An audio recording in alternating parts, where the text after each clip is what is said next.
방송에서 제공하는 투자 정보는 투자 판단에 대한 조언입니다. 방송에서 제공하는 주식의 가치, 가격 상승 및 가격 하락에 대해서는 방송사에서 보장하지 않습니다.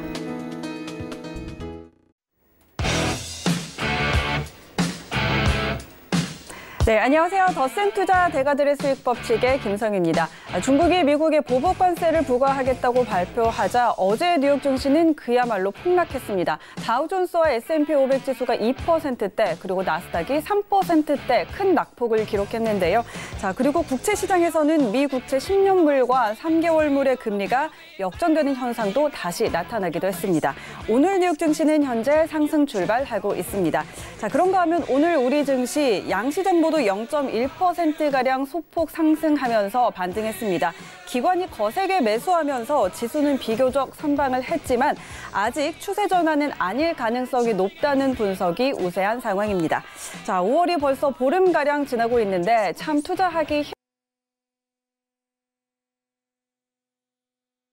분석과 예측 전해드리고 있는데요. 자, 오늘 이 시간도 저희와 함께 하시면서 투자 노하우 가득 챙겨가시기 바랍니다. 더센투자 대가들의 수익 법칙 언제든지 열려 있습니다. 오늘 방송 보시면서 궁금한 부분 많이 생기실 텐데요. 전화번호 02-3153-2585번으로 전화 주시면 오전 9시부터 오후 6시까지 언제든지 상담 받아보실 수 있습니다. 낮 동안에는 이 전화번호로 전화해서 상담 받아보시고요. 방송 통해서 상담받고 싶으신 분들은 문자번호 샵 4989번으로 문자 보내주시면 됩니다. 방송 중에 전문위원님들이 상담 도와드릴 테니까요. 문자로 꼭 먼저 예약하셔야 된다는 점 기억해 주시기 바랍니다. 자, 그럼 오늘 함께 할 자문위원들 소개해 드립니다. 화려한 안정적이고 지속 가능한 수익 창출을 위해 메커니즘을 활용한 검증된 시스템을 운용한다. 이명석 자문위원입니다. 화려한 수식어는 필요 없다. 진짜 수익을 내는 게 중요하다. 김소엽 자문위원입니다. 네, 두 분의 자문위원 인사 나누도록 하겠습니다. 두 분 안녕하세요. 안녕하십니까. 안녕하십니까. 네, 두 분 인사 부탁드립니다. 안녕하세요. 자문위원 이명석입니다. 방송이 늘지는 않고 있지만 여전히 꾸준히 해오고 있습니다. 오늘도 열심히 여러분들 수익 위해서 더 노력하도록 하겠습니다. 네, 이어서 김소엽 자문위원님도 시청자 여러분께 인사 부탁드립니다. 네, 저 역시 방송이 잘 늘질 않아서 네. 사실 더 중요한 건 이제 전달력인데 네. 이런 이제 전달력 부분에서 제일 중요한 거는 사실 팩트라고 생각을 합니다. 네, 그래서 여러분들께서 이제 투자를 하실 때 저희가 맡은 미션은 여러분들의 투자를 하실 때 안정적으로 투자하시는 부분이기 때문에 방송의 어떤 진정성이 중요한 것이지 스킬은 그게 다 문제가 아닌가라고 그렇죠. 개인적으로 위안을 좀 삼고 있습니다. 네. 자, 두 분이 여기서 방송을 더 잘하시면 이제 제 자리를 좀 위협받기 때문에 여기까지만 하시면 될 것 같고요. 충분히 정확한 정보를 전달해드리고 있으니까 이미 충분한 역할을 하고 있다고 생각을 합니다. 자, 더센투자 대가들의 수익 법칙은 금융감독원과 방송통신심의위원회의 법규 그리고 자본시장통합법을 엄격히 준수하고 있습니다. 방송상 투자 관련한 상품의 권유 또는 모객 행위 엄격하게 금지하고 있음을 알려드립니다. 자, 그럼 오늘도 이 시각 글로벌 경제 이슈들 확인하고 오도록 하겠습니다. 전유진 캐스터 나와주시죠.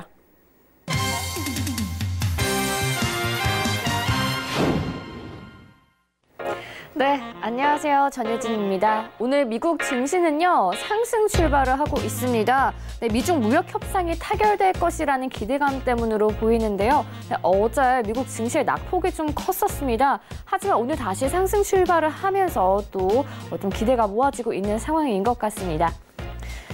다음 소식은요, 좀 오늘의 증시와 좀 상반된 소식인데요. 뉴욕 증시가 거의 50년 만에 최악의 흐름을 나타내고 있다라는 기사입니다. S&P 500이 이번 달 들어서 4.8%, 또 다우존스 지수 같은 경우 5.1%, 나스닥은 5.7% 급락을 했는데요. 이제 1970년 이후에 최악의 그런 수치라고 이야기를 하고 있습니다. 3대 지수 모두 작년 12월 크리스마스 악몽 이후에 최악의 손실을 나타내고 있는 상황인데요. 최근 주가 하락이 이제 미국과 중국의 관세 협상이 타결을 결국 이루어진다고 하더라도 좀 그 기간이 오래 걸릴 것이다라는 전망 때문으로 보이는데요. 이제 지난주에 미국과 중국의 고위급 협상도 합의가 좀 별로 성과가 없이 끝이 나버렸습니다. 이제 그러면서 미국이 중국산 제품에 관세를 부과하겠다라고 이야기를 하고 또 중국은 그에 보복에 나서겠다라고 이야기를 하고 있는 상황인데요. 이제 이런 양측의 강경한 기조가 증시에 이제 하방 압력을 주고 있는 것으로 보입니다. 다음 소식은요. 트럼프 대통령이 중국산 제품 추가 이제 3,250억 달러어치의 아직 관세를 부과할지는 확실하지 않다라고 발언을 한 상황입니다. 다음 달 주요 20개국 정상회의에서 시진핑 주석을 만날 것으로 보이는데요. 트럼프 대통령이 중국과 거의 합의가 95%에 달했었지만 중국이 이를 부정했고 그래서 관세를 부과했다라고 이야기를 하고 있습니다. 중국의 일부 관세 보복이 있을 수 있겠지만 하지만 중국의 부과한 관세로 수백억 달러를 벌어들이고 있다라고 발언을 한 상황입니다. 다음 소식은요. 중국이 무역 전쟁의 최후 수단으로 보유 중인 미국 국채를 팔 수도 있을 것으로 보입니다. 중국이 아마 미국산 농산물과 에너지 수입을 중단을 하고 또 보잉에 대한 주문을 줄이면서 중국과 서비스 교역도 제한할 수 있다라고 이야기를 했는데요. 중국이 현재 1조 한 2천억 달러의 미국 국채를 보유하고 있는데요. 중국이 미국 국채 시장을 떠나버리면 이런 상황으로 좀 미국에 상당한 혼란을 줄 수 있을 것으로 보입니다. 그러나 이제 현재로서는 중국에서 이 같은 조치를 하지 않을 것으로 보이는데요. 이제 이런 움직임도 솔직히 보면 미국에 도움이 될 수도 있다라는 그런 의견도 제시되고 있습니다. 중국이 미국 국채 비중을 줄이면 달러가 약해지는데요. 이럴 경우에 미국의 다국적 기업들의 경쟁력은 높아지게 됩니다. 이제 또 미국 국채 수익률이 올라서 국채값이 내리면 중국 포트폴리오의 가치가 떨어지게 되기 때문에 꼭 미국의 나쁜 상황으로만 보이지는 않는 상황입니다. 네, 제가 준비한 소식은 여기까지고요. 또 새로운 소식 나오는 대로 저는 다시 찾아오겠습니다. 네, 이 시각 글로벌 경제 이슈들 확인하고 돌아왔습니다. 이어서 저희 자문위원들과 함께 이야기 나눠보도록 하겠습니다. 자, 오늘도 역시 미중 무역 협상 이야기가 좀 많은데요. 방금 확인했던 그 외신에서 중국이 이제 마지막 무역 전쟁 수단으로 미 국채를 매각하는 것을 좀 검토하고 있다까지는 아닌데 그럴 수가 있다라는 좀 가능성이 이야기가 나오고 있는 것 같습니다. 그런데 이게 좀 타결 협상 카드로는 유용하게 쓸 수도 있겠지만 사실상 좀 그렇게 실제로 행동으로 옮기기는 어려울 것 같긴 하거든요. 좀 어떻게 전망하세요? 그쪽 부분에 대해서, 그 국채 부분에 대해서 어떤 관점 가지고 계신지 저도 상당히 궁금합니다. 네, 결론적인 의견을 말씀드리자면 저는 불가능할 것이라고 생각을 합니다. 일단 중국에서 미국채를 투자하고 수익을 올리기 위해서 보유하고 있는 것이 아니라 어떻게 보면 무역 흑자에 대한 위안화 절상을 막기 위해서 국채를 매입을 했었다고 생각을 합니다.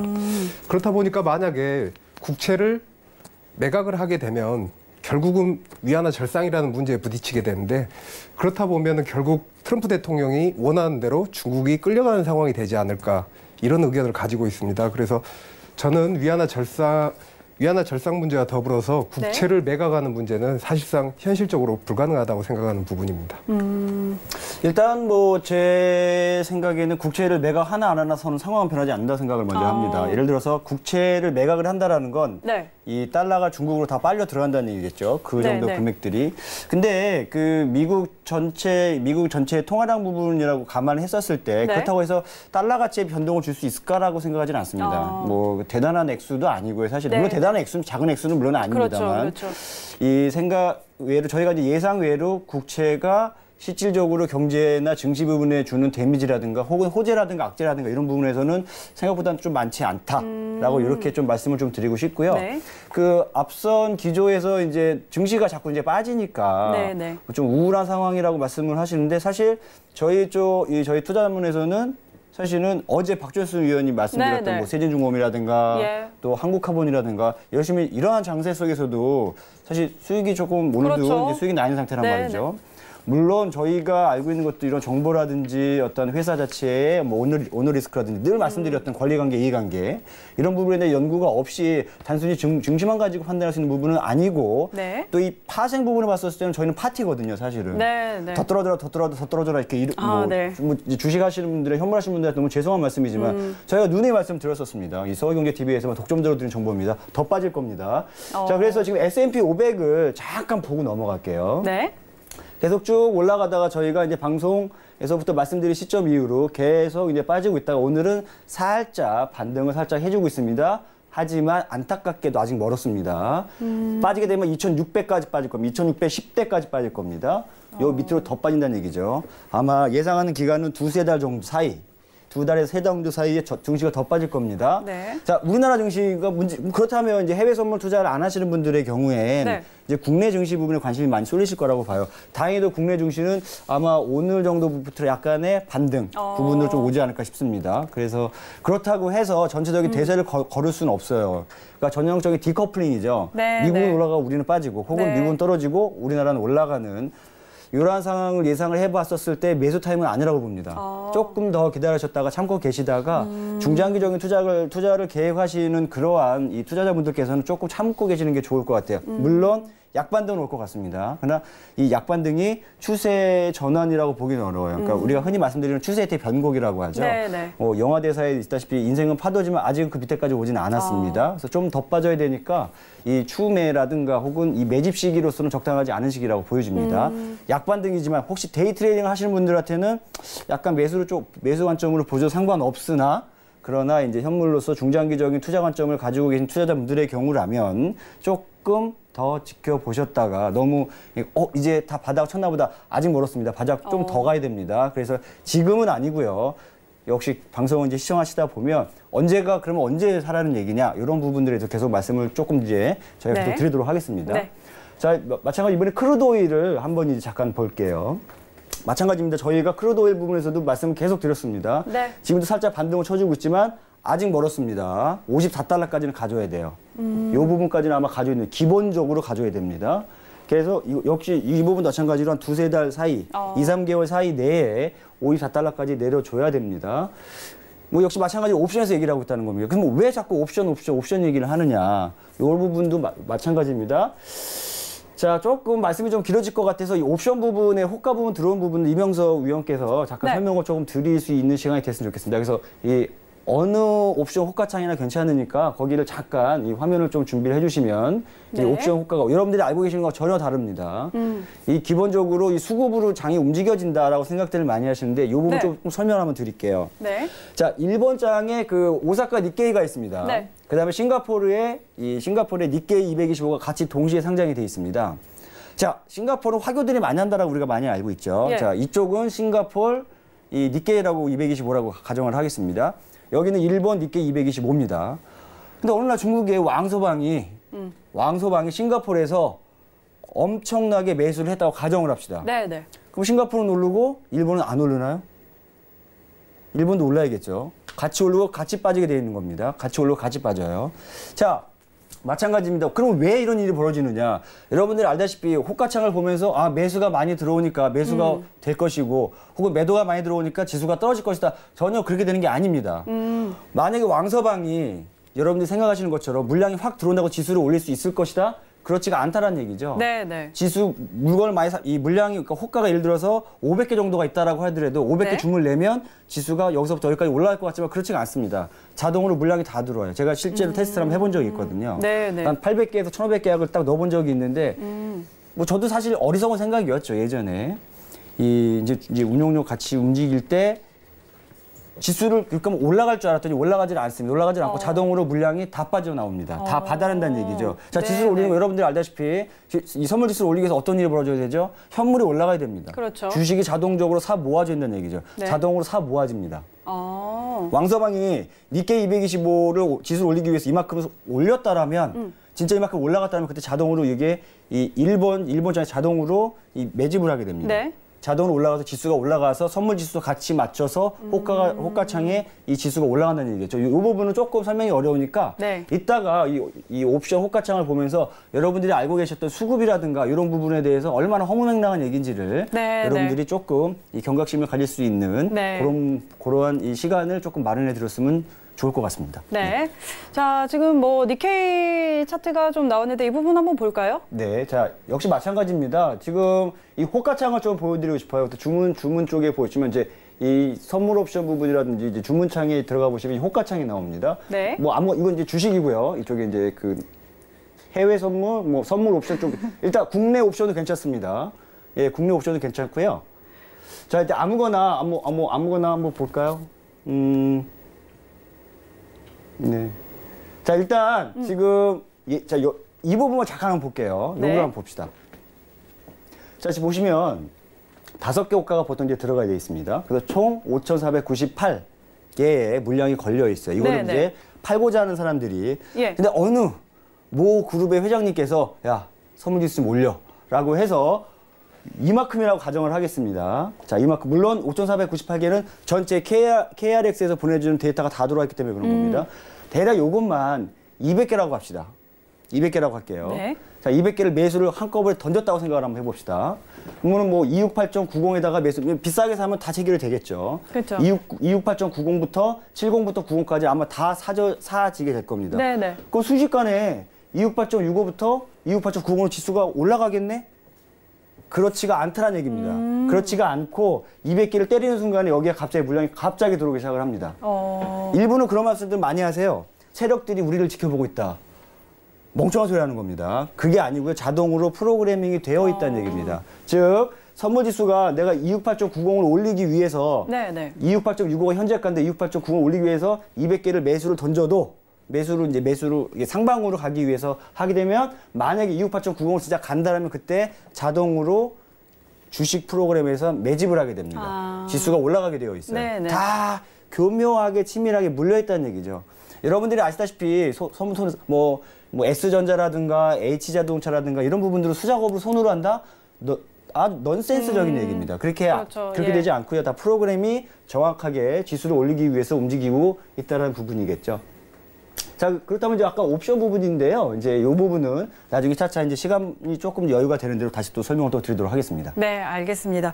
자, 이렇게 해서 계속 좀 증명을 해 주실 텐데, 자, 저희가 좀 이야기를 나눠보면 사실 기억하고 계실지 모르겠는데요. 사실 저희 그 방송 초반에 방송 중에 좀 질문이 들어왔었던 걸 혹시 기억하시나요? ETF. 그때 네. ETF 코스피 인버스 2배 그 네. 상품에 대한 좀 질문이 들어왔었는데, 당시에는 우리 지수가 좀 올라가고 있는 네. 상황이었고, 그때 한 13거래일, 14거래일째 계속해서 상승하는 상황이었고, 네.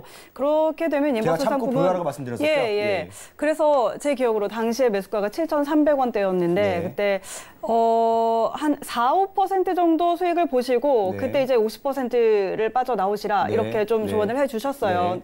만약에 그분이 계속해서 그런 전략을 가지고 가셨다면 지금 상황에선 수익을 꽤 보셨을 거거든요. 예, 그렇죠. 아마 수익이 나 있으실 겁니다. 제가 네, 말씀드린 대로 보유하라고 말씀드렸었습니다. 내일 파셔요. 내일 파시고 내일 일단 빠져나오시고 내일 증시가 반등이 조금 올라갈 거예요. 그렇다고 해서 레버리지를 사시는 뜻은 아닙니다. 조금 더 기다렸다가 금요일 방송 꼭 보셔야겠죠. 네. 금요일 방송을 보시기 위한 저희의 어떤 빅픽처? 네. 금요일 방송 보세요. 금요일 날 그러면 어떤 거 다시 준비해야 되는지 말씀드리겠습니다. 그래서 지금 개인적인 예상은 약반등이 온다라면 내일 정도 아마 이 매각이겠죠. 네. 지금 가지고 보유하고 계신 이 2X 인버스, 네. 예, 그 부분은 내일 정도에서는 수익 완전히 다 실현하시고 잠깐 쉬셨다가 이제 단기 고점이라고 보이는 곳에서 다시 매집을 하시는 게 좋을 것으로 보입니다. 네, 알겠습니다. 자, 이렇게 계속 좀 예측이 맞아떨어지고 있으니까요. 사실 저희 방송 시청하시는 분들은 그만큼 많이 도움 얻어가고 계시는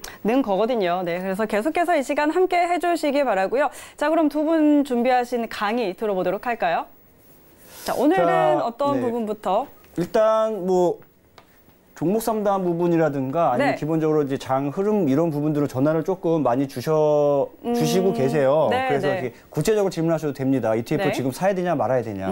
혹은 뭐 ETF 이 종목이 상당히 다양하게 있잖아요. 그렇죠. 뭐 골드도 있고요. 여러분들이 보셨던 뭐 네, 네.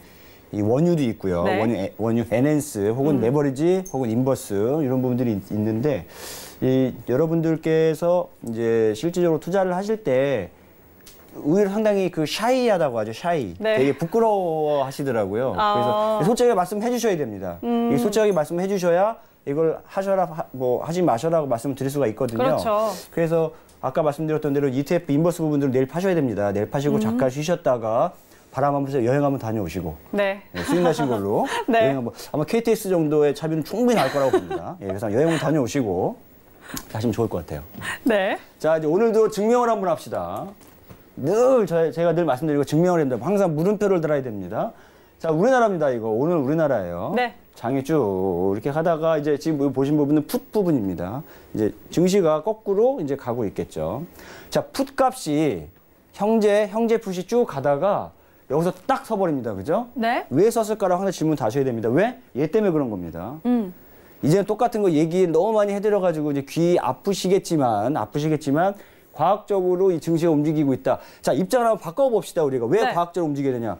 그러면 세계 증시가 우리의 마음속에서 내가 잠을 안 좋아가지고 주식을 던지는 건 아니잖아요. 그죠? 어떠한 이유가 있을 거라는 겁니다.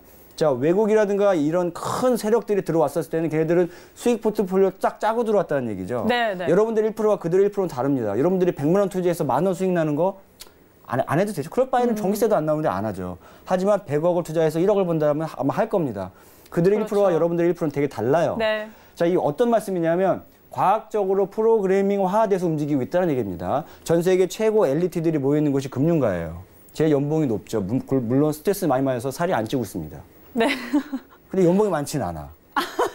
그래서 이거 저희 회장님께 한번 진지하게 말씀 한번 드려야 되는 거 아닌가. 네. 예. 근데 항상 이런 말씀 드리려면 자리에 항상 늘 출장을 가셔. 그래서 조금 마음이 좀 안타깝습니다.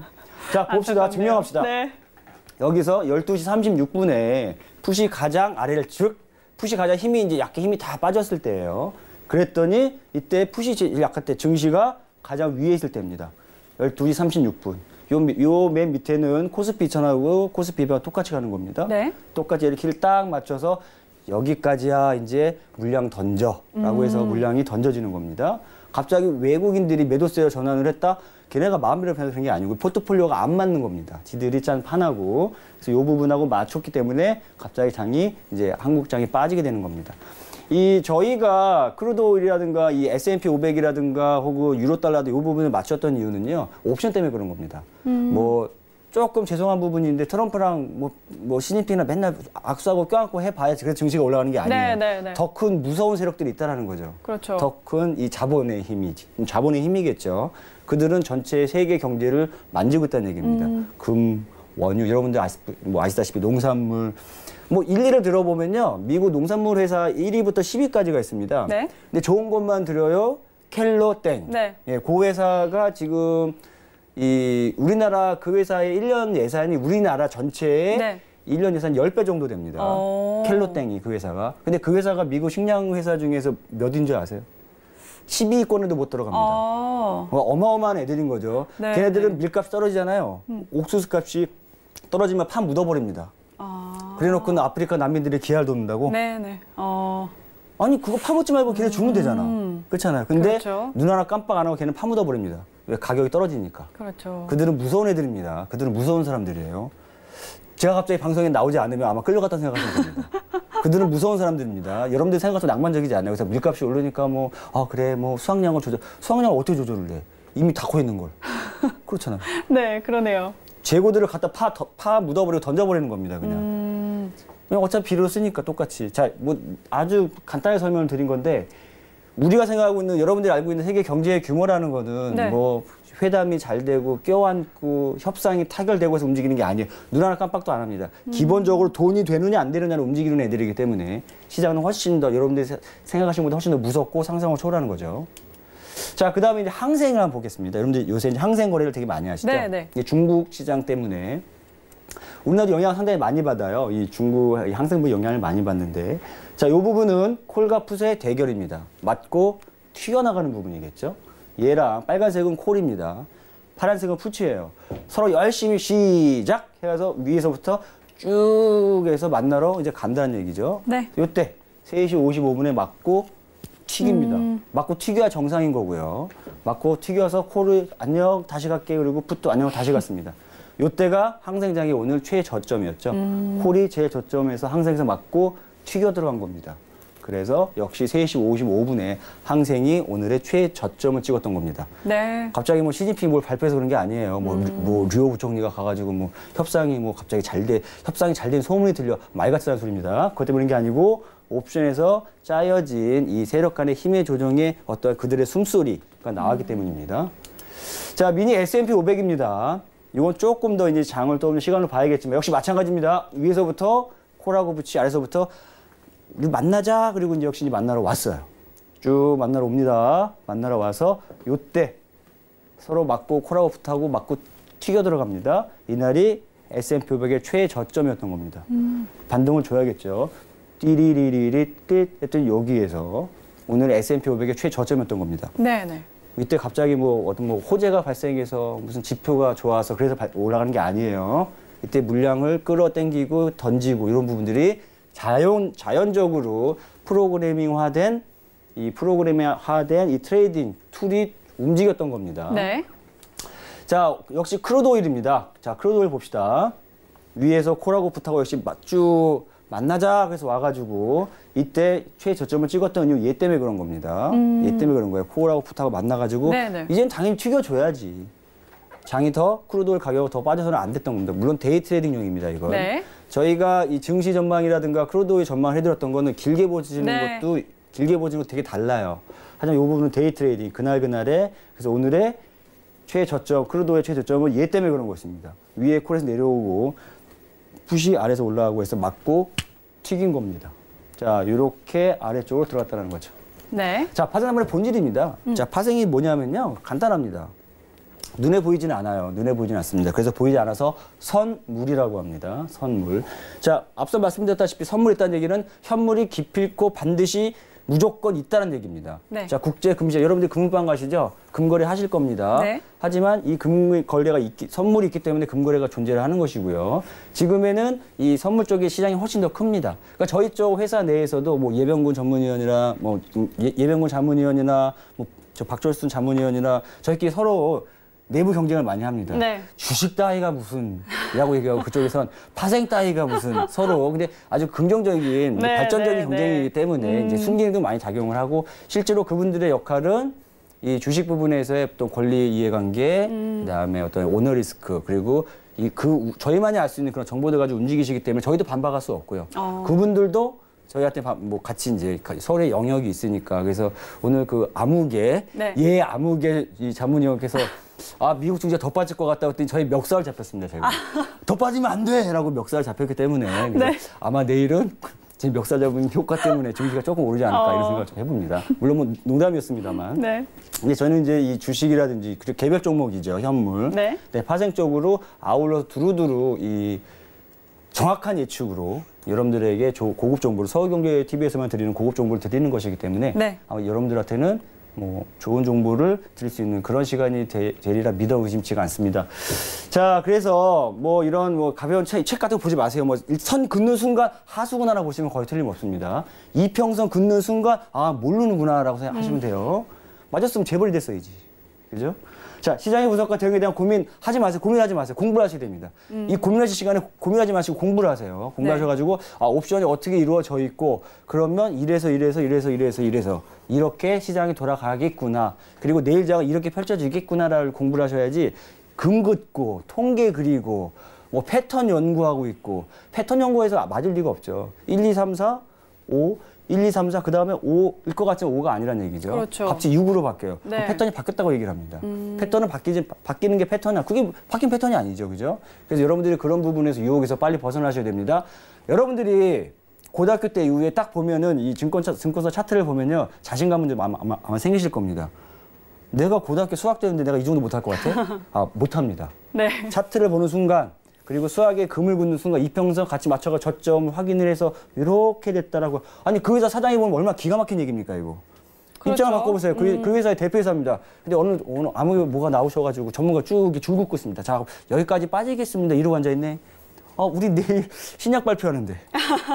기가 막힌 얘기죠. 그때 신약 발표가지고 올랐어. 그랬더니 자 왔다가 갑니다라고 또 그래요. 항상 바뀝니다. 패턴 연구 절대 하지 마세요. 맞지를 않아서 그런 겁니다.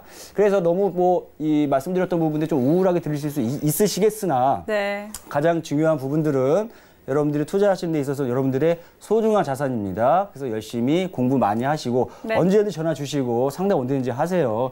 물론 저희가 드리는 정보는 진정성 있게 접근하는 게 당연히 먼저고요. 또 지금까지 그래 왔다고 자부를 하고 있습니다. 네.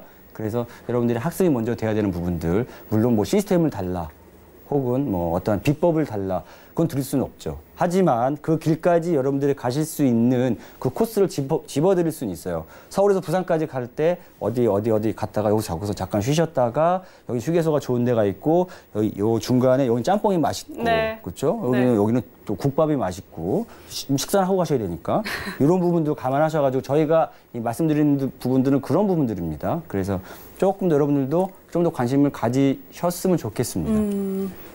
네, 알겠습니다. 자, 이렇게 김소엽 자문위원의 강의 한번 들어봤는데요. 역시나 오늘도 정확한 검증을 통해서 정확한 예측까지 또 보여주셨습니다. 정말로 학습의 중요성에 대해서 말씀을 해주셨는데 저희가 지금 계속해서 방송에서 강의들 이어나가고 있으니까요. 혹시 놓친 부분이 있다면요. 다시 보기 콘텐츠 통해서 다시 한번 들어보는 것도 큰 도움이 될 것 같습니다. 그리고 언제든지 궁금한 점 있으시면요. 전화번호 023153-2585번으로 전화 주시면 상담 받아보실 수 있으니까 이 부분도 한번 체크해 주시면 좋겠습니다. 자, 그럼 이어서 이명석 자문위원의 강의 이어듣도록 하겠습니다. 지난 시간까지는 선물의 기초 강의를 해주셨는데 오늘부터는 옵션에 대한 이야기들 이어간다고 하니까요. 자, 한번 들어볼까요? 네. 네. 지난 시간까지 해서 선물은 마무리를 했고요. 오늘부터 옵션을 시작할 텐데 옵션에 대해서 사실 많이 부담을 가지시는 것 같습니다. 그런데 사실 똑같은 방식으로 네. 선물을 학습하듯이 기초자산은 무엇이고 거래 명세를 살펴보고 거래 단위라든지 가격 지표라든지 거래 지표를 살펴보면서 차근차근 학습하신다면 선물과 사실 큰 차이를 보이지 않습니다. 약간의 특징의 차이만 있을 뿐이고요. 네. 그래서 다시 한번 처음부터 차근차근 공부하는 시간을 갖도록 하겠습니다. 참, 그리고 그 중간에 오늘도 또 똑같이 사실 전화를 받았는데요. 네. 지난 시간에 김 의원님께서 말씀하셨던 ELW를 하지 말아야 되는 이유, 개인들이 투자하지 말아야 되는 이유에 대해서 네. 설명을 쭉 해주셨었는데요. 오늘 좀 시간이 지났으니까 지난 방송 다시 한번 봐주시고요. 근거 없는 이야기보다 상품 구조 자체부터서 개인 투자자들이 불리하게끔 이루어진 상품에 대해서 저희가 설명을 드린 거니까요. 네, 한번 네. 다시 한번 꼭 보시기 바랍니다. 네. 네, 마찬가지입니다. 국내 옵션 같은 경우도 파생 상품을 이해함에 있어서 가장 기본은 기초자산이 무엇인지 파악하는 것이 기본이라고 말씀을 드렸습니다. 네. 기초자산, 즉 미래의 거래 대상물이죠. 그래서 국내 옵션의 기초자산을 살펴보게 되면 많은 종목이 있지 않지만 개별 주식 옵션과 주가 지수 옵션, 그리고 통화 상품 옵션, 이렇게 개별 주식, 주가 지수, 통화 상품의 옵션들이 있는데 선물에서는 상품 숫자가 굉장히 다양했었는데요. 옵션 같은 경우는 상품이 국내 옵션이 많지는 않습니다. 지금 5종목이 상장돼 있는데 이도 마찬가지로 국내 선물 말씀드릴 때 일반적으로 개인 투자자나 누가 국내 선물을 거래한다고 이야기를 하게 되면은 코스피 200 지수 선물을 거래한다고 말씀드렸습니다. 옵션도 마찬가지로 옵션을 거래한다 이렇게 일반적으로 이야기할 때는 코스피 200 지수 옵션을 거래한다고 이해하시면 됩니다. 그래서 오늘도 마찬가지로 코스피 200 지수 옵션을 기초로 설명을 드리도록 하겠습니다. 네. 코스피 200 옵션 같은 경우는 코스피 200 선물은 1996년에 상장이 됐었고요. 약간 1년의 차이를 보이는데 1년 후인 1997년에 최초로 상장을 하게 됩니다. 우리나라 최초의 옵션 상장 상품이죠. 그런데 선물이 상장되고 옵션이 상장한 이래로 이 두 상품의 성공에 따라서 2011년도에 우리나라 파생 시장이 거래량 기준으로 세계 1위를 하는 상황이 벌어집니다. 이게 물론 꼭 대형 파생 시장이 생겼다고 할 수도 있지만 네. 또 역으로 생각하면 이때 당시에 개인 투자자들이 파산을 한다거나 손실을 입은다거나 이런 경우도 많이 생겼었고요. 물론 또 슈퍼개미라고 불렸었죠. 일부 네. 유명하셨던 분들이 나타나기도 하셨었습니다. 그래서 뭐 명과 암이 있는 것 같고요. 그래서 한때 이렇게 우리나라 시장이 굉장히 유동성이 풍부했던 시장이었고 현재도 많은 거래량을 보유하고 있습니다. 그래서 국내 선물과 마찬가지로 기초자산을 코스피 200 지수를 기초를 하여 가지고 거래하는 상품으로서 코스피 200 지수, 지난번에도 말씀드렸듯이 국내 대표하는 주식 200개 종목을 지수화한 상품을 말하는 것이고요. 네. 200 지수를 기준으로 거래를 하는 상품입니다. 그런데 이 옵션 관련해서 1997년도에 상장이 되고 뭐 2011년도에 거래량 세계 1위를 하는 등 이런 파생상품 시장에 대한 이야기를 했었는데요. 옵션에 관련된 좀 중요한 사건이 이전에 좀 발생하게 됩니다. 네네. 2010년도에 있었던 사건인데요. 도이치뱅크 사태라고 불리는 뭐 옵션 쇼크 사태라고도 이야기를 하고 있습니다. 그런데 이 사건의 요약을 간략하게 말씀드리면 옵션 만기일이었습니다. 만기일 때 장 마감 10분 전에 급작스럽게 2조 4천억 원의 매물이 쏟아지게 됩니다. 주식 매물이 쏟아지게 됩니다. 네. 그런데 알고 봐서 갑자기 주가가 폭락하게 됐는데 물론 네. 마찬가지로 코스피 200 지수도 폭락하게 됐겠죠. 그래가지고 국내 개인 투자자들이나 뭐 기관 투자자들이 피해를 입게 됐었는데요. 왜 이런가 한번 살펴봤더니 도이치뱅크에서 2조 4천억 원의 매도세를 던질 때 풋 옵션을 가지고 있었던 겁니다. 제가 이전에 이야기 드렸던 레버리지의 차이, 즉 적은 금액을 투자해서 큰 수익을 올릴 수 있는 옵션의 상품의 특성 때문에 옵션의 풋옵션, 떨어지는데 베팅하는 풋옵션을 가지고 있고 현물을 던져버린 사건이 발생하게 된 거죠. 이래가지고 이때 약 1,400원의 손실이 개인 투자자들과 일부 증권사들이 피해를 보게 됐었는데요. 네네. 현재까지도 지금 소송 중이고 현재도 마무리가 안 된 상태입니다. 그래서 이런 상황들을 봤을 때도 레버리지, 그다음에 옵션, 적은 금액을 투자해서 큰 수익을 올릴 수 있는 옵션 공부를 조금 하셔야 된다고 이야기를 드리고 싶고요. 뭐 물론 일부 투자자들 같은 경우는 언제적 이야기를 지금 와서 하느냐, 그런 일이 현재 있을 수 있느냐 이렇게 이야기할 수 있는데요. 한번 얼마 전에 있었죠. 지난주 목요일 날 네. 옵션 만기일입니다. 네네, 그렇죠. 굉장히 큰 진폭이 나왔습니다. 보시다시피 지금 이날 6.9포인트 정도 하락이 됐었는데요. 포인트로서 곰곰이 생각해 봐야 될 부분이 있습니다. 평상시 움직임보다 갑자기 많이 나왔는데 이날 이슈로서는 네. 미중 무역 협상 예. 문제 때문에 뭐 예고를 했다고 해가지고 그런 이슈가 있었던 건 맞습니다. 그런데 협상 테이블은 10일 날 이루어졌었고요. 그렇죠. 늘 말씀드리지만 저희가 예측을 하기는 불가능합니다, 사실상. 그런데 굳이 왜 다른 때도 아니고 꼭 옵션 만기일만 되면 이런 현상들이 네. 벌어지는지, 제가 3월 만기도 지난번에 한번 말씀을 드렸고요. 네. 5월 만기 지난주 목요일이었습니다. 다시 한번 고민을 해보십시오. 옵션 부분에서 어떤 현상이 일어나고 레버리지의 차이에 따른 포트폴리오를 과연 어디다 설정을 하겠는지 저희들이 한번 이걸 생각해 봐야 될 문제라고 저는 생각을 합니다. 그래서 이제 옵션의 종류를 한번 살펴보게 되면 콜옵션과 풋옵션 두 가지를 가지고 있습니다. 뭐 지난번에 설명드렸던 아파트 분양권에 대해서 한번 이야기를 나눴었죠. 네. 아파트 분양권 같은 경우는 대표적인 콜옵션의 예입니다. 미래에 구입하기 위해서 프리미엄을 지급하고 아파트 분양권을 구입해서 구입을 하는 형태죠. 네네. 그런데 풋옵션 같은 경우는 사실 일상생활에 예를 들기는 현실적으로 좀 억지스러운 부분이 있어서 예를 들기는 조금 어려울 것 같고요. 네. 풋옵션은 콜옵션의 반대입니다. 미리 정한 가격으로 기초자산을 팔 수 있는 권리. 그래서 조금 쉽게 이해하게 콜옵션은 기초자산을 살 수 있는 권리. 아파트 분양권을 생각하시고요. 네. 반대의 상황인 풋옵션은 팔 수 있는 권리. 팔 수 있는 권리로 이해하시면 되겠습니다. 뭐 굳이 예를 들자면 제가 아파트를 보유하고 있는데 아파트 가격이 떨어질 것 같습니다. 네네. 그런데 만약에 제가 팔 수 있는 권리를 구입할 수 있다면, 예를 들어 3억 원에 팔 수 있는 권리를 구입할 수 있다면 네. 아파트 값이 떨어질 것에 대비해 가지고 구입을 해놨다. 3억 원인 아파트를 팔 권리를 구입해놨다고 하면 조금 시간이 지나가지고 시세가 2억 8천이 됐을 때 네.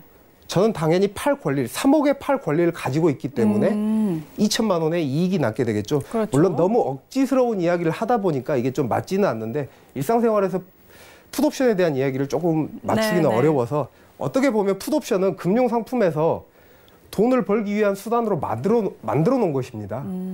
그래서 살 수 있는 권리와 팔 수 있는 권리로 이해를 하시면 됩니다. 그래서 좀 추가적으로 이야기를 하면서 나눠보도록 하겠습니다. 그런데 이 옵션의 종류는 유럽식 옵션과 미국식 옵션이 있다 이렇게 이야기를 하는데요.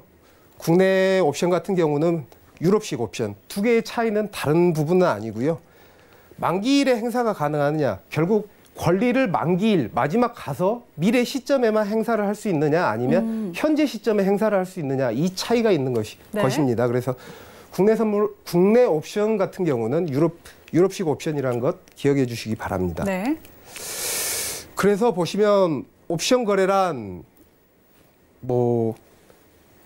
옵션을 매매 대상으로 하는 거래로서 매수자가 매도자에게 대가를 지급해야 한다. 이때 옵션 매수자가 매도자에게 지급하는 옵션 가격, 즉 프리미엄이라고 한다. 이 부분도 너무 어렵게 생각하지 마시고요. 네. 저희 분양권 거래하는 거 생각해 주시면 프리미엄을 지급하고 미래에 살 권리를 사는 거지 않습니까? 분양권을 산다는 것은 즉 권리를 사는 겁니다. 그렇죠. 그래서 아파트 분양권을 늘 생각하시면 이해하시기가 빠르실 겁니다. 사는 아파트 분양권은 콜옵션, 반대의 경우 파는 권리를 사는 거는 풋옵션이라고 생각하시면 됩니다. 그런데 이제 매수 매도를 조금 이해해 보도록 하겠습니다. 선물 같은 경우는 굳이 제가 설명을 안 드렸던 이유는 선물은 매수를 하면 지수가 상승한다는 곳에 투자를 하는 것이고요. 네. 지수가 하락한다는 것에 투자를 하려면 매도를 해야 됩니다. 네. 그런데 현물, 주식 같은 경우는 한 방향밖에 없죠. 상승에만 투자를 하는 거고요. 선물 같은 경우는 매수, 상승 방향, 그리고 하락, 매도 방향이 있습니다. 그렇죠.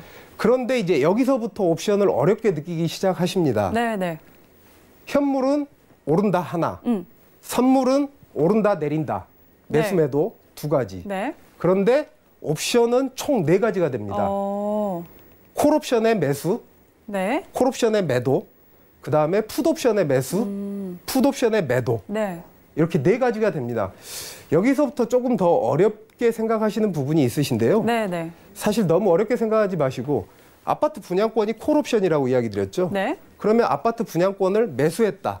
그러면 아파트 값이 오를 거라고 생각하고 매수를 하신 거죠. 그렇죠. 콜옵션을 매수했다는 얘기는 상승 방향에 투자를 하는 것입니다. 그 다음에 콜옵션을 매도했다. 네. 그러면 하락 방향에 투자를 하는 것입니다.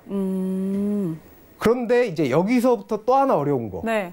팔 권리, 풋옵션. 풋옵션은 팔 권리입니다. 네. 그러면 풋옵션을 매수했다. 네. 팔 권리를 매수했다면 하락 방향에 베팅하는 것입니다. 그 다음에 풋옵션을 매도했다고 하면 네. 상승 방향에 투자를 한 것입니다. 사실 이해 못 하셨죠? 이해했습니다. 네. 워낙 잘 하시니까 이해하셨을 거라고 생각하고요. 그래서 이 옵션이 방향성만 놓고 봤을 때 벌써 네 방향이 되다 보니까 여기서부터 조금 어렵게 생각하시는데요. 네. 사실 팔 권리와 살 권리의 부분을 다시 한번 이해를 하신다면 조금 더 이해가 빠르시지 않을까 싶습니다. 그런데 이 옵션의 손익 구조를 또 살펴보게 되면 굉장히 어려운 말이 또 적혀 있습니다. 네. 수익은 무한대고 손실은 프리미엄으로 제한한다. 네. 이런 이야기들이 어렵게 되는데요. 한 가지만 가지고 또 아파트만 가지고 이야기를 나눠보도록 하겠습니다. 아파트 네. 분양권. 네. 제가 아파트 분양권을 샀습니다. 네. 그런데 아파트 값이 떨어져가지고 이 아파트를 분양 시점에 매입을 해야 될지 말아야 될지 고민할 때 만약에 아파트 가격이 떨어졌다고 하면 네. 제가 포기하는 거는 결국 어떤 것이죠? 아파트 분양권만 포기하는 겁니다. 그렇다 보면은 결국 저한테 손실이 있는 거는 즉 프리미엄, 제가 사들인 분양권 값만 손실을 보게 되는 겁니다. 그래서 콜옵션을 매수했을 때의 손익 구조는 네네. 수익은 무한대인데 손실은 프리미엄으로 제한된다고 이야기를 하고요. 반대로 매도했을 때는 프리미엄으로 수익은 제한되지만 네. 손실은 무한대다. 이렇게 이야기를 하면서 옵션을 매수해라 이야기를 합니다. 그런데 사실 이 부분이 이제 추후에 공부하실 지난 시간에도 이야기했던 네. 옵션의 시간 가치의 문제 때문에 네. 어떻게 보면 개인 투자자들이 매수를 했을 때 불리한 상황이 자꾸 벌어지게 됩니다. 어떻게 보면 좀 광고인 상황이죠. 네. 옵션 같은 경우는 매도자와 매수자가 플레이를 했을 때 매도자가 유리하게끔 만들어진 상품입니다. 물론 다 수익이 나는 건 아니지만 분명히 말씀드리지만 옵션 같은 경우는 시간 가치라는 부분이 있다 보니까 매도자가 훨씬 유리하게끔 돼 있고요. 구성 자체가 매수자가 불리하게 돼 있습니다. 그런데 이런 이야기 때문에 수익은 무한되고 손실은 제한된다. 이런 이야기 때문에 자꾸 매수해라 이런 이야기를 합니다. 그렇다 보니까 매수가 유리한 상황이라고 생각하시는데 절대 그런 상황은 아니고요. 물론 매도 플레이가 굉장히 위험합니다. 제가 이렇게 설명드렸다고 해서 절대 매도 플레이를 하시면 안 되고요. 네. 매도 플레이는 굉장히 위험한 상품이니까 주의를 기울이셔야 되고요. 네. 그다음에 또 하나 말씀드리면 오늘 마무리를 하면서 네. 뭐 풋옵션은 반대 구조라는 걸 설명드렸던 거고요. 네. 지금 저희가 설명드린 옵션을 가지고 옵션 이렇게 위험한 상품을 거래하라는 이야기가 아닙니다. 주식을 하시든 선물을 거래하시든 제발 상품의 구조 그리고 옵션이 가리키는 지표들을 보시고 거래를 하시라는 겁니다. 그런데 어떤 분께서 전화가 오셔가지고 이렇게 위험한 상품을 왜 추천을 하느냐 이렇게 이야기하시는데요. 추천하라는 의미가 아니라 옵션에서 김 의원님께서 앞서 설명드렸던 맞고 튀긴다든지 부러진다든지 왜 이런 현상이 일어나는지 알려면 옵션의 기초부터 공부를 하셔야 된다는 이야기입니다. 그런데 최근 들어서 옵션에 대한 학습을 너무 안 하시다 보니까 어찌 보면 옵션 전도사의 역할을 하고 있는 것 같은데요. 네. 그런 상황은 아니고요. 그래서 공부하셔서 여러분 투자에 도움이 되고자 말씀을 드린 거니까 꼭 보고 학습해 주시기 바랍니다. 네, 오늘은 옵션의 기초 강의 한번 들어봤습니다. 상당히 어려운 부분인데요. 그래도 하나씩 차근차근 설명을 해주셨으니까 혹시 놓친 부분 있다면 다시 보기로 꼭 다시 한번 학습을 해주시면 좋을 것 같습니다.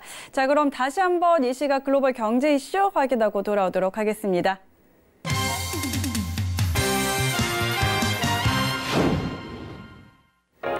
네, 오늘 제가 준비한 기사는요.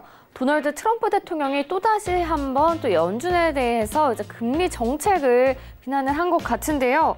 네, 연방준비제도가 금리를 인하를 하면 중국과의 무역 전쟁에서 이길 수 있다라고 발언을 했습니다. 네, 이렇게 트위터 발언을 다시 한번 살펴보면요. 중국이 자신들의 통화 시스템에서 돈이 돌게 하기 위해서 금리를 인하할 것이다라고 이야기를 했는데요. 그런다면 이제 미국도 같이 인하를 하면 우리가 이길 것이다라고 이야기를 했습니다. 트럼프 대통령이 계속해서 연준의 금리 정책을 좀 비난을 하고 있죠. 이제 계속 인하를 해라라고 압박을 주고 있는 상황인데요. 하지만 연준은 또 우리의 금리 정책은 지금 적정하다라고 이야기를 하면서 입장을 고수하고 있습니다. 과연 연준이 트럼프 대통령의 압박에 두 손을 들지 어떻게 될지 조금 더 지켜봐야 되겠습니다. 네, 또 저는 다양한 소식이 나오면 또 내일 다시 돌아오도록 하겠습니다. 네, 이 시각 글로벌 경제 이슈들 확인하고 돌아왔습니다. 트럼프 대통령이 또 연준에게 이제 금리를 인하하라고 압박을 하는 모양이에요. 안 하겠죠? 안 할 거라고 보시는 거죠? 일단 금리 부분에 네. 대해서 사실은 증시에 끼치는 영향은 지대한 영향이 있는 건 사실입니다. 네. 자, 이제 상식적으로 한번 생각을 해보면요. 금리가 오르면, 그렇죠? 금리가 오르면 이자가 오르잖아요. 네. 그러면 일단은 기업하시는 분들 입장에서는 부담스럽다는 얘기죠. 그렇죠. 그래서 일단 트럼프 대통령이 계속적으로 주장을 해왔던 건 아메리카 퍼스트고 그다음에 미국인들을 위해서 미국인이 먼저다. 네. 미국인이 먼저다라고 했었을 때 기업이 먼저 활성화 많이 되어야 되는 부분이기 때문에 아마도 제 생각에는 금리 인하까지는 네. 왜냐하면 금리 인하를 했었을 경우에는 이 인플레이션 부분을 생각을 안 할 수가 없어요. 그렇죠. 지금 네. 게다가 지금 미국 경기가 호황의 상태인 거고요. 일단 고용지표 상당히 좋게 나왔고 네네. 또 이 소비지수도 상당히 이 예상치보다 좀 더 많이 나오고는 이런 상황이기 때문에 만약에 금리를 내렸을 경우에는 아마도 인플레이션 부분으로 갈 가능성이 상당히 높아서 금리 인하까지를 할 정도의 연준이 그 FED가 그렇게 위험하게 플레이를 할 것 같지는 않습니다. 개인적인 생각은 금리 인하는 인상까지는 못하더라도 인하는 안 하지 않겠나 이런 생각이 좀 들긴 합니다. 네, 알겠습니다. 자, 연준의 금리 인하에 대한 부분까지 한번 이야기 들어봤고 이 자리에서 이제 두 분과는 인사 나누도록 하겠습니다. 오늘 말씀 고맙습니다. 네. 자, 더센 투자 대가들의 수익 법칙 언제든지 열려 있습니다. 오늘 방송 보시면서 궁금하신 부분들 참 많을 텐데요. 02-3153-2585번으로 전화 주시면 오전 9시부터 오후 6시까지 상담 받아보실 수 있습니다. 자, 방송 통해서 상담받고 싶으신 분들은요. 문자번호 샵 4989번으로 문자 보내주시면 방송 중에 상담 받아보실 수 있습니다. 더센 투자 대가들의 수익 법칙은 금융감독원과 방송통신심의위원회 법규 그리고 자본시장통화법 엄격하게 준수하고 있습니다. 방송을 통한 모객행위 엄격하게 금지하고 있음을 알려드립니다. 오늘 저희가 준비한 소식은 여기까지입니다. 저희는 내일 이 시간에도 더 풍성한 소식으로 다시 찾아오도록 하겠습니다. 함께해 주신 여러분 고맙습니다.